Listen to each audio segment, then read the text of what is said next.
All right, go ahead.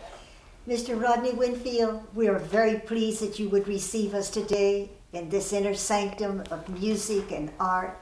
We would like it if you would explain and describe to us how you came to create this beautiful stained glass window as a homage to the astronauts in the National Cathedral of Washington, D.C. Could you tell us how those plans came, and above all, how you received the rock from the astronauts that was placed in the center of the stained glass window?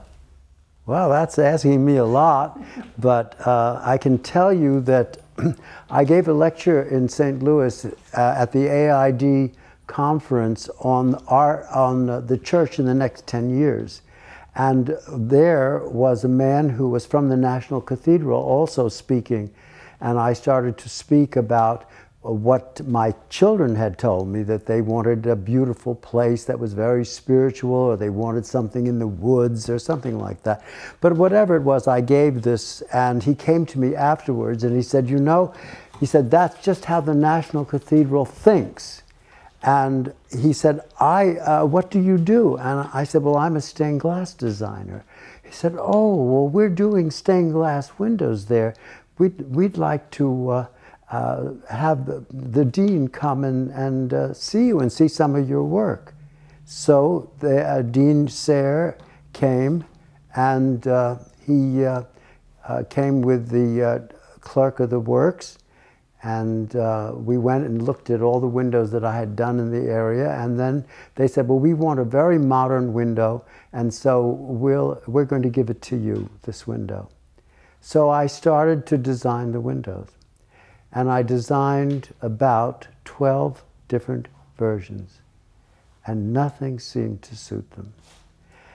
And they had given me all the things that I needed to do. I had to have little figures, and I had to have maps, and I had to have this and that. So finally, on the 13th window, I said, I'm going to do it just the way I want to. And I did this very modern window, and they looked at it, and they said, that's just what we wanted. And the rock? Well, it had a moon rock in it. And so they didn't get the moon rock right away. The window was installed before the moon rock came.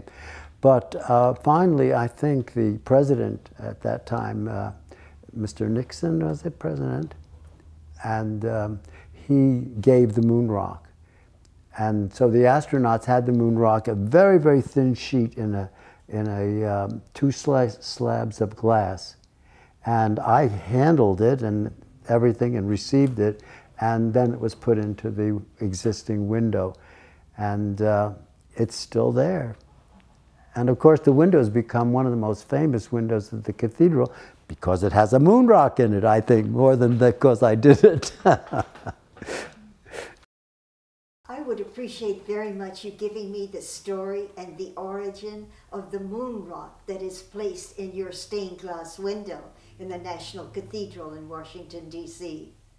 Well, after I had done these 12 different versions and they accepted the final version, I did have a space for a moon rock in it. And we tried to get the moon rock, and we weren't successful in getting the moon rock, because President Nixon and Dean Sayre did not get along too well together. So anyway, when Nixon got into trouble, they then asked him again, and he said yes. And so we were given the moon rock, and it was presented to us at the dedication. And at that time, I handled the moon rock, and it was quite exciting. It was very, very thin. You could see through it. It's translucent. And the astronauts were there, and I got all their autographs, because I said, it's like getting, you know, Columbus's autograph. Here's the people who've been to the moon. I was so excited. So anyway, that's how we got the moon rock in there.